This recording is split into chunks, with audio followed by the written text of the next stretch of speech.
అందరికీ నమస్కారం. నేను మీ కిరా కార్పేని. 2019 నుంచి 2024 మధ్యన తిరుమల కొండ మీద జరిగినటువంటి అరాచకాల గురించి నేను ప్రత్యేకంగా చెప్పనక్కర్లేదు. చాలా దౌర్భాగ్యాలు, దౌర్జన్యాలు జరిగినాయి. పైన ఇంతకు ముందు ఎప్పుడూ లేని విధంగా నాసిరకమైనటువంటి అన్నదానం కావచ్చు, కల్తీ లడ్డూ ప్రసాదం కావచ్చు, దౌర్జన్యాలు కావచ్చు, రియల్ ఎస్టేట్లు కావచ్చు, మద్యం మాంసాలు అక్కడ దొరకడం కావచ్చు, ఇవన్నీ కూడా వీడియోలు గాని మాటలు గాని వాటికి సంబంధించినటువంటి అన్ని ప్రక్రియలు కూడా వైరల్ అయినాయి. పైన గోవిందనామ స్మరణాలను కూడా ఆపేయడం, హిందూ ధర్మాన్ని పక్కన పెట్టి అపవిత్రం చేస్తూ క్రిస్టియానిటీని అంటే అన్యమత ప్రచారాన్ని విస్తృతంగా ముందుకి పంపడం కూడా జరిగింది. పైన వ్యాపారాలు కూడా చేశారు. అయితే పైనుండేటువంటి భక్తుల ముందే పూజారులు కూడా బ్లాక్ మెయిల్ చేసి వాళ్ళ నోటి గుండా వెంకటేశుని నామాలు రానివ్వకుండా కూడా ఆపడం జరిగింది. 2019 నుంచి 2024 మధ్యన ప్రపంచ వ్యాప్తంగా ఉండే శ్రీవారి భక్తులందరూ కూడా ఇంతకు మునుపు ఎప్పుడు ఈ విధంగా లేదు కదా అని ఆశ్చర్యపోయి ముక్కున వేలేసుకున్నటువంటి పరిస్థితి. ఇందులో ప్రథమ అంశం ఏంటంటే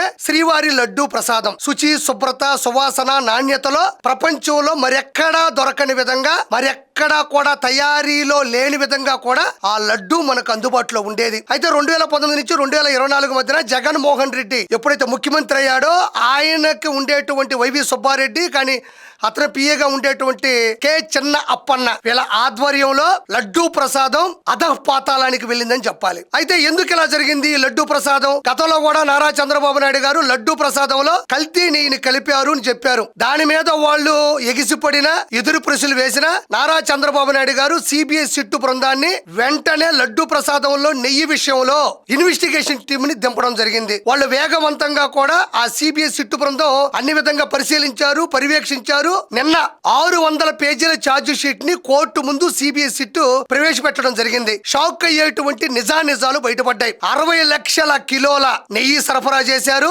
20 కోట్ల లడ్డూ ప్రసాదాలు తయారు చేశారు, 250 కోట్ల రూపాయలు లూటీ చేశారు YV Subba Reddy and co K Chinna Appanna PA సాక్షిగా. అయితే అందులో 0.1% కూడా నికాస్ అయిన నిజాయితీ కలిగినటువంటి నెయ్యి కలపలేదు అన్నది కూడా ఈ రోజు బయటపడింది. 250 కోట్ల రూపాయలు బోలే బాబా డైరీ, ఏఆర్ డైరీ, ఈ డైరీల సాక్షిగా వీళ్ళందరూ కలిపి కొట్టినటువంటి ఈ విషయం కూడా ఈ రోజు వెల్లడించడం కూడా జరిగింది. అయితే పవిత్రమైన శ్రీవారి దేవాలయం దగ్గర హిందువుల యొక్క మనోభావాలను దెబ్బతీసే విధంగా కూడా వీళ్ళు ఏమాత్రం కనికరం లేకుండా, ఆ కలియుగ దైవం మీద ఏమాత్రం ప్రేమ లేకుండా వీళ్ళు చేసినటువంటి ఈ పనిని చూసి ఈరోజు ప్రపంచవ్యాప్తంగా ఉండేటువంటి శ్రీవారి భక్తులందరూ కూడా ఉమ్మివేస్తున్నారన్నది నిజం. అంటే వీళ్ళు పూర్తి స్థాయిలో దేవుని మీద ప్రేమని పక్కన పెట్టి వ్యాపారాత్మకంగా, వాణిజ్యాత్మకంగా వీళ్ళు చేసినటువంటి ఈ దుష్ట చర్యలు అనేటివి ప్రతి ఒక్కరూ కూడా నిలదీస్తున్నారు.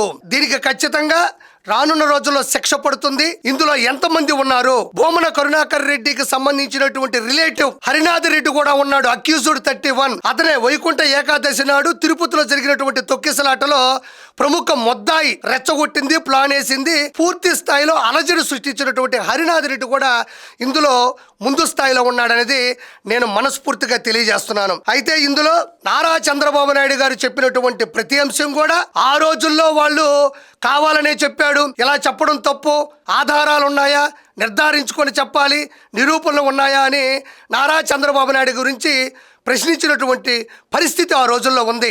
ఈరోజు సిబిఐ సిట్టు బృందం నిజాయితీగా పూర్తి స్థాయిలో ఇన్వెస్టిగేషన్ తీసుకొచ్చిన తర్వాత బయటపడినటువంటి నికార్సైన నిజాయితీ కలిగినటువంటి అంశాలు ఇవి. శ్రీవారి లడ్డూ ప్రసాదంలో 0.1% కూడా వాళ్ళు ఎటువంటి పరిస్థితుల్లో కూడా ఒరిజినల్ నెయ్యిని కూడా కలపలేదు. కావాలంటే ఇప్పుడు నారా చంద్రబాబు నాయుడు గారి ఆధ్వర్యంలో, బిఆర్ నాయుడు గారి చైర్మన్ యొక్క ఆధిపత్యంలో ఇప్పుడు మీరు తిరుమల లడ్డూని తీసుకుని తింటే మీకు పూర్తి స్థాయిలో అర్థమవుతుంది 2019 నుంచి 2024 మధ్యన లడ్డు ఎలాంటి పరిస్థితుల్లో చెడిపోయింది అని. కాబట్టి శ్రీవారి లడ్డూ గురించి నేను చెప్పనక్కర్లేదు. 2019 నుంచి 2024 మధ్య ఉండేటువంటి పరమ భక్తులు రుచి చూసినప్పుడు వాళ్ళందరికీ కూడా దాని గురించి తెలుసు. కాబట్టి రానున్న రోజుల్లో ఇంకా ఇన్వెస్టిగేషన్ టీం ముందుకెళ్తుంది, ఇంకా ఛార్జ్ షీట్లు కూడా ఫైల్ అవుతాయి. 100% ఆ కలియుగ వెంకటేశ్వరుని దైవం నుంచి తప్పించుకునేటువంటి పరిస్థితి లేదు అని నేను మనస్ఫూర్తిగా కోరుకుంటూ నేను ఈ కిరా కార్పేని.